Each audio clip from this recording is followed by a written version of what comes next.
Good morning. All India radio और आज सुबह के एनालिसिस में आप सबों का स्वागत। अगर ऑल इंडिया रेडियो के अंदर न्यूज़ की बात करें तो गांधी के बारे में बात की गई है और देश देशांतर मतलब संसद टीवी के अंदर भी एक पॉइंट है, टूरिज्म सेक्टर के बारे में डिस्कस करेंगे। तो चलिए डिस्कशन स्टार्ट करते हैं। गांधी जी के बारे में, रिमेम्बरिंग फादर ऑफ नेशन, कोई बताने की बात नहीं है। बापूजी का नाम आते ही आपको समझ में आना चाहिए कितना इम्पोर्टेंट है। ये कोट है, आप इसको यूज़ कर सकते हो।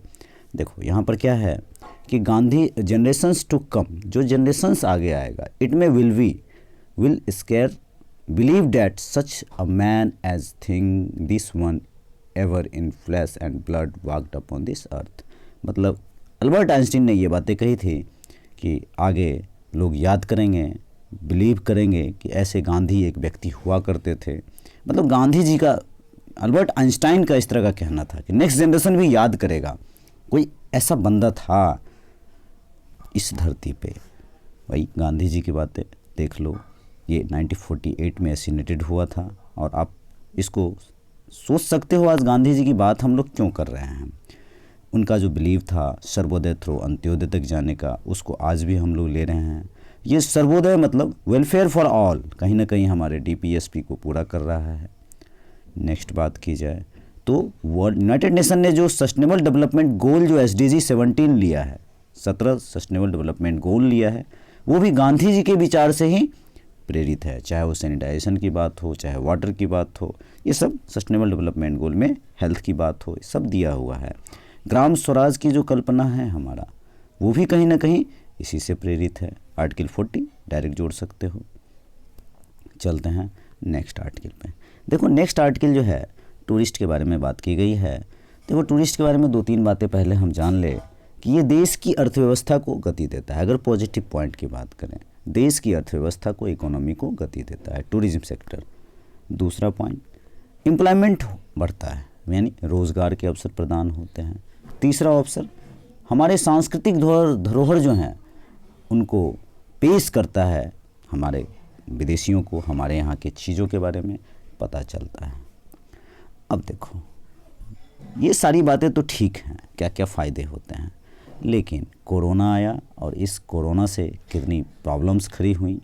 सारे इंटरनेशनल जो एयरपोर्ट्स हैं लॉक किए गए, सारा कुछ रुक गया, थम सा गया। अब देखो ये एक बहुत बड़ा डिसास्टर सिर्फ भारत के लिए नहीं, पूरे वर्ल्ड के लिए है। जो टूरिज्म सेक्टर में भारत का स्थान है वो 34th के आसपास है। कॉस्ट वही है, मतलब खर्च लोगों का उतना ही हो रहा है, लेकिन रेवेन्यू जनरेशन तो है ही नहीं, बहुत कम हुआ है। तो इसमें ज़्यादा बात तो नहीं की गई है, लेकिन सजेशंस बहुत अच्छे दिए गए हैं। और आज के बाद जब कभी आपको सजेशंस लिखने हो, सॉल्यूशंस आप कह सकते हो इसको, तो सॉल्यूशन को ईजिली आप मेंशन कर सकते हो। पहले इसको बात करते हैं, फिर 1-2 पॉइंट्स हैं इसके, उसको बता देंगे। तो सॉल्यूशन में पहला पॉइंट कि कॉन्स्टिट्यूशनली ये टूरिज्म सेक्टर वैसे स्टेट सब्जेक्ट है, राज्य का विषय है। राज्य अपने अपने अनुसार टैक्स लगाता है, अपने अनुसार कानून बनाता है। इसको कॉन्कुरेंट लिस्ट में ला करके कॉन्स्टिट्यूशनल स्टेटस वगैरह कुछ दिया जाए। कॉन्कुरेंट लिस्ट मतलब समवर्ती सूची में। दूसरी बात, इंफ्रास्ट्रक्चर का दर्जा देना चाहिए इसको। तीसरी बात क्या होना चाहिए, जरा आप सोचो। तो तीसरी बात ये होना चाहिए स्टेट लेवल पर इंडस्ट्री का स्टेटस मिले इसको, कि ये it is also status. Loans वगैरह प्रोविज़न नहीं है इसके अंदर। जो मॉरिटेरियम है उस मॉरिटेरियम में इंसेंटिव वगैरह दिया जाए। देख ही रहे हो, अगर ये सब किया जाए तो यंग को डायरेक्ट एम्प्लॉयमेंट मिलेगा, नए नए लोग आएंगे इसके अंदर। देखो अगर कोई प्राकृतिक जो नेशनल डिसास्टर होता है, नेचुरल डिसास्टर होता है, तो उस पर ही ध्यान देना होगा। मतलब ये यहाँ पे बात इसलिए की जा रही है कि बजट आने वाला है। अब बजट अगर आने वाला है तो बजट के अंदर गवर्नमेंट इसके ऊपर थोड़ा सा ध्यान दे। नेक्स्ट, भारत की नेचुरल ब्यूटी, जैसे हिमालय की बात करें या फिर हम समंदर की बात करें या साउथ के एरिया की बात करें, तो आप समझ ही सकते हो, इसलिए हमारे यहाँ अट्रैक्ट होते हैं लोग। और पासपोर्ट को इलेक्ट्रॉनिकली किया जाए। भारत ने नीति बनाई 1982 में, उसके बाद 2002 में, उसके बाद 2015 में। इन सब नीति में और सुधार होना चाहिए। वर्ल्ड में हिस्सेदारी जो है टूरिस्ट का भारत का वो 1% के आसपास है। ऐसे कदम उठाएंगे देखो तो हम आगे नहीं बढ़ पाएंगे, क्योंकि इससे जीडीपी भी तो हमारा बढ़ेगा। नेक्स्ट बात करें इसके अंदर तो छोटे छोटे देश जैसे श्रीलंका वगैरह और भी कंट्री है अपने इस टूरिस्ट सेक्टर पे बहुत अच्छा खासा ध्यान देता है, तो हमें उनसे सीखना चाहिए।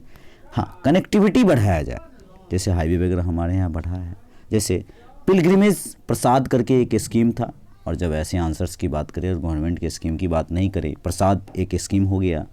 प्रसाद स्कीम के अंदर पिलग्रिमेज को सुविधाएं दी जाती है। दूसरा स्कीम क्या होगा हमारे पास, ये टूरिज्म सेक्टर का होगा, पूरे देश का आम नागरिक, ये भी तो कहीं ना कहीं वहाँ तक पहुँचाता है, तो इसको भी आप ऐड ऑन कर सकते हो। 70% महिलाओं को जॉब क्रिएशन होता है, मिलता है। इंफॉर्मेशन टेक्नोलॉजी का, एआई का बहुत अच्छा उपयोग होना चाहिए। जो लोकल कम्युनिटी है, लोकल कम्युनिटी को, लोकल पर वोकल की जो बात करते हैं, उन लोगों को प्रॉफिट होगा। देखो मेडिकल टूरिज्म में भी फ़ायदा होता है, तो टूरिज्म सेक्टर कहीं ना कहीं मेडिकल से भी जुड़ा हुआ है। अगर हम पूरे वर्ल्ड में एक अलग तरह से देखना चाहते हैं तो कुछ ना कुछ एक नया एक स्टेप लेना होगा, और ग्लोबली हम लोग आगे देखना चाहते हैं तो इस तरह की चीज़ों पर काम करना होगा। 2-3 बातें जो छोटे छोटे पॉइंट्स हैं। तेलंगाना के मुलुगु जिलों में पालमपेट में स्थित रुद्रेश्वर मंदिर, तेलंगाना में रुद्रेश्वर मंदिर विश्व धरोहर में शामिल है। नेक्स्ट बात करें तो भारत के 39वें स्थान पर विश्व धरोहर स्थान में हमारा दर्जा है, 39वें विश्व धरोहर। नेक्स्ट धौलीवारा भारत का, देखो नहीं, भारत के 39 विश्व धरोहर स्थल का दर्जा किसको मिला, यहाँ पर रुद्रेश्वर मंदिर को विश्व धरोहर का वर्ल्ड हेरिटेज साइट का दर्जा मिला रुद्रेश्वर मंदिर को 39 नंबर, और यहाँ पर 40 नंबर जो है सो धौलीवारों को मिला था। और इस बार यूपीएससी ने यहाँ से एक सवाल भी पूछा था, आपको ध्यान हो तो। भारत विश्व धरोहर के स्थल में मतलब टोटल जो सूची है उस सूची में टोटल कितना हो गया, सुपर 40, मतलब 40 तक आ चुके हैं हम लोग, तो रिसेंट का ध्यान होना चाहिए हमें। तो टोटल 40 धरोहर स्थल हमारे पास हो गए, जिसमें 32 जो है सो सांस्कृतिक हैं, मतलब कल्चरल हैं, कल्चरल सांस्कृतिक नहीं, कल्चरल सांस्कृतिक होगा, और प्राकृतिक सुंदरता में मतलब नेचुरल ब्यूटी में हमारा स्थान 14 नंबर का है। ये सारी बातें इसके अंदर कही जाती हैं। अच्छा, कुल मिलाकर के सॉल्यूशंस बड़े बेस्ट हैं इसके अंदर, आप इसको यूज़ कर सकते हो। तो आज के डिस्कशन में इतना ही था। Thank you. वाह।